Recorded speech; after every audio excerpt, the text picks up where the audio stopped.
Marwadi university మంచి భవిష్యత్తు కోసం తెలుగు విద్యార్థులు ఇష్టపడే యూనివర్సిటీ. కాల్ 9059052378 9059052379. మంచిర్యాల గురుకులం స్కూల్ అనుకోండిగా, అక్కడ హాస్టల్లో చదువుతున్న విద్యార్థులు పాపం అన్నీ అంటే గురుకులంకి సంబంధించిన స్కూళ్ళు కావచ్చు, కాలేజెస్లో కావచ్చు, ఈ మధ్య కాలంలో ఫుడ్ పాయిజన్స్ అని ఇట్లా రకరకాలుగా కొంత ఇన్సిడెంట్స్ అయితే ఈ గవర్నమెంట్కి సంబంధించిన స్కూల్స్లో కాలేజెస్లో ఏం జరుగుతోంది అనేది ఈ మధ్య కాలంలో వార్తలు మనం వింటూనే ఉన్నాం. అగైన్ ఇది ఇంకో కొత్త రకం.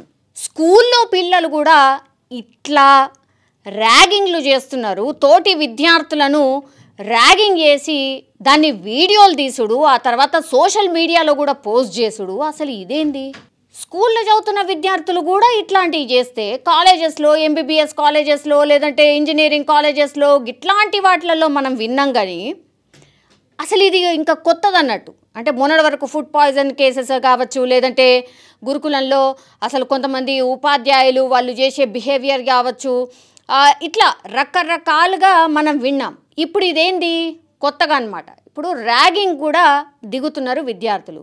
అసలు ఈ స్కూల్స్ మీద నియంత్రణ కావచ్చు, అసలు విద్యాశాఖలో ఏం జరుగుతోంది అనే విషయాలు కావచ్చు, అసలు గవర్నమెంట్కి పట్టట్లేదా, మరి అసలు ఇన్ఫర్మేషన్ ఉండట్లేదా, గ్రౌండ్ లెవెల్లో ఏం జరుగుతుందో అసలు తెలుసుకోలేకపోతున్నారా, మరి ఎక్కడ గాడి తప్పుతుంది అనేది అర్థం కాని పరిస్థితి.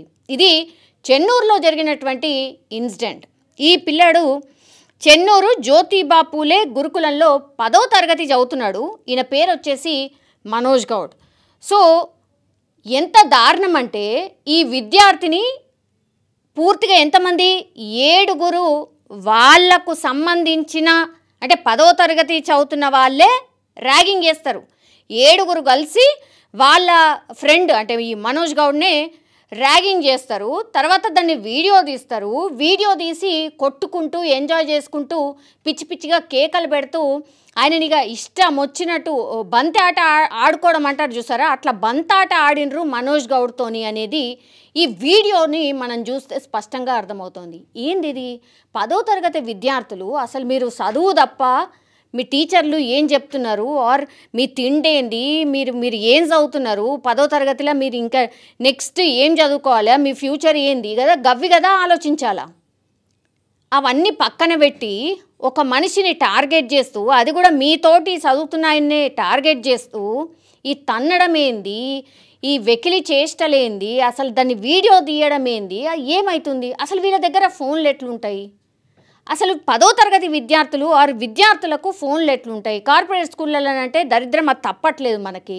ఇప్పుడు ఈ గురుకుల స్కూళ్ళల్లో కూడా, అది కూడా గవర్నమెంట్కి సంబంధించిన స్కూళ్ళల్లో కూడా విద్యార్థుల దగ్గర ఫోన్లు ఉంటాయి, వాళ్ళకి అన్ని సోషల్ మీడియా ప్లాట్ఫామ్స్ ఉంటాయి.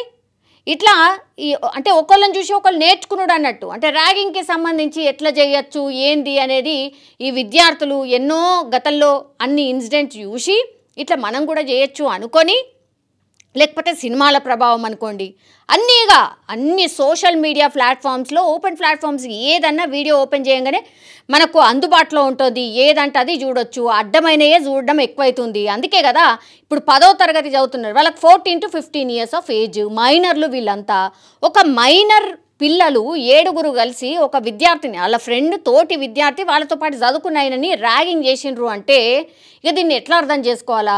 గతంలో కూడా ఇట్లా చేస్తే పాపం ఈయన వెళ్ళి ప్రిన్సిపల్కి కంప్లైంట్ చేసిండు. ఏం చేసిండ్రు అప్పుడు?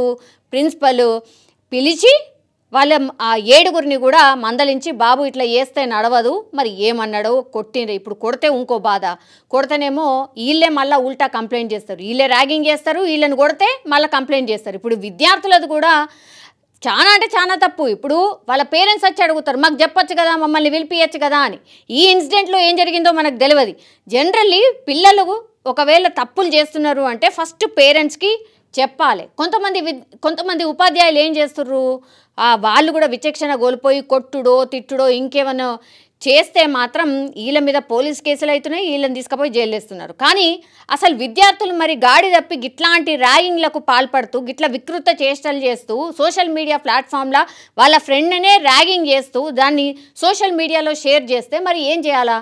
ఇప్పుడు ఉపాధ్యాయులు కొన్ని చోట్లలో తప్పు చేస్తున్నారు, కానీ నియంత్రణ చేయాల్సింది, లేకపోతే అసలు మీరు ఎట్లుండాలా ఏంది అనేది నేర్పించాల్సిందే ఉపాధ్యాయులే. ఇప్పుడు ఉపాధ్యాయుల చేతులు కట్టేసినాం, మరి ఏం చేయమంటారు? తిడతారు, కొద్దిసేపు చెప్తారు, ఆ తర్వాత ఇక కామ్ డౌన్ అయిపోతారు. ఇప్పుడు ఏమైపోయింది, ఈ 7 విద్యార్థులు కలిసి పూర్తిగా ఒక బాలుణ్ణి వేధించడం, సోషల్ మీడియాలో కూడా షేర్ చేయడం. ఇది ఏ రోజు జరిగింది అంటే 6వ తారీఖున జరిగింది. అంటే ఈ నెలనే 6వ తారీఖున రాత్రి 10 గంటలకు అందరు కలిసి మనోజ్ గౌడ్ను దారుణంగా కొట్టిండ్రు. ఆ తర్వాత ఆ వీడియోని తీసిండ్రు, సోషల్ మీడియా ప్లాట్ఫామ్లో వేసిండ్రు, చెప్పిండ్రు కూడా మేము కొట్టే వీడియో ఏదైతే ఉందో ఇదంతా కూడా మేము సోషల్ మీడియాలో పెడుతున్నామని. ఎందుకు? ఫస్ట్ ఈయనను బెదిరించిండ్రు, ఏమని? మా కాళ్ళు నొక్కు, నీళ్లు తీసుకురా, అడిగినప్పుడు పైసలు ఇయ్యు. ఎందుకు ఇవ్వాలైనా? మీ కాళ్ళు ఎందుకు నొక్కాలి? ఏంది రుబాబేంది? ఏ సినిమాలు చూసి ప్రభావితం అవుతున్నారా, లేకపోతే ఏంది అసలు ఇది? ఆయన ఎందుకు నొక్కాల మీ కాళ్ళు? అదే అడిగిండు ఆయన. మనోజ్ గౌడ్ అనే పిల్లగాడు కూడా ఈ సహచర విద్యార్థులను ఎవరైతే ఇట్లా వేధిస్తున్నారో ఆయన అదే అడిగినరు. ఆయననట కాళ్ళు ఒత్తాలనట ఈ 7 విద్యార్థుల్ని. అడిగినప్పుడట పైసలు ఇవ్వాలన్నట.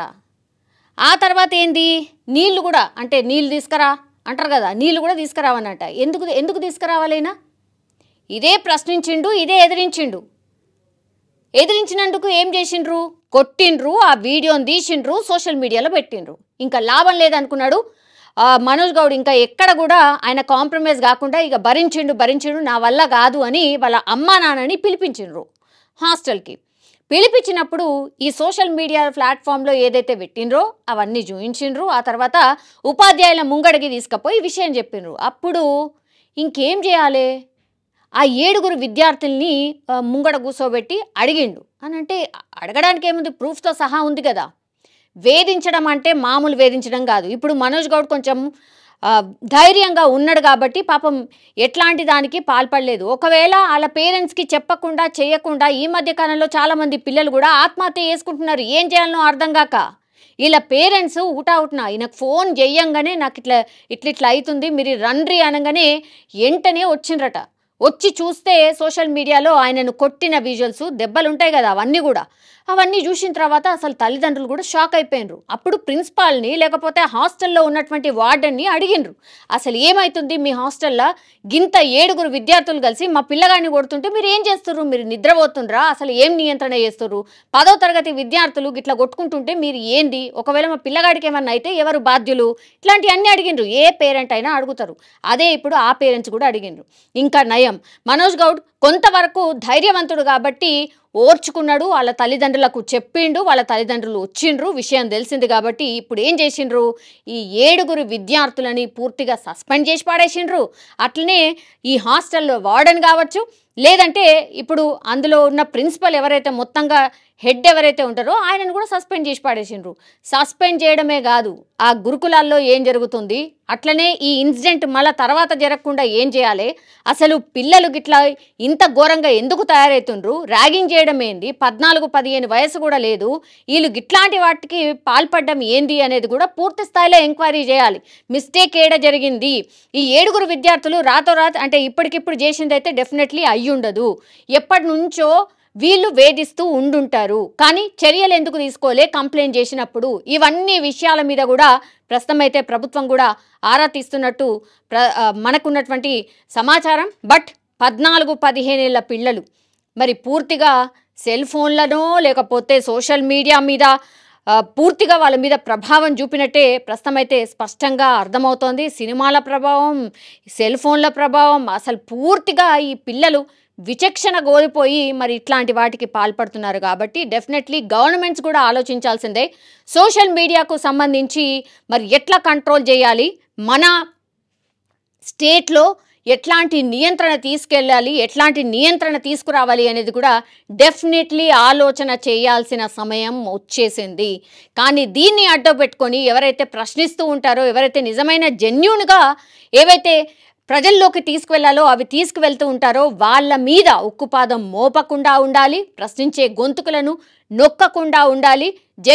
జెన్యూన్గా ఏదైతే క్వశ్చన్ రైజ్ అవుతుందో దానికి గవర్నమెంట్స్ డెఫినెట్లీ ఆన్సర్ చెయ్యాల్సిందే. ఎవరైతే మరీ అసలు విచ్చలవిడితనంగా యూట్యూబ్ని ఆర్ సోషల్ మీడియా ప్లాట్ఫామ్స్ని ఎవరైతే వాడుతున్నారో వాళ్ళ మీద నియంత్రణ ఉండాల్సిందే, నిగరాని డెఫినెట్లీ ఉండాల్సిందే. ఇది కూడా జనరల్లీ పబ్లిక్ కోరుతున్నటువంటి అంశమే. బట్ ఈ స్కూల్లో జరిగినటువంటి ఇన్సిడెంట్ నిజంగానే చాలా చాలా బాధాకరం. ప్రభుత్వం అయితే కఠినంగా, ఇంకా కఠినంగా రూల్స్ పాస్ చేయాలి. అట్లనే స్కూళ్ళ మీద పూర్తిగా పట్టు వచ్చేలాగా, ఒక నియంత్రణ తెచ్చేలాగా ఒక యాక్షన్ ప్లాన్ అయితే డెఫినెట్లీ తీసుకురావాల్సిందే.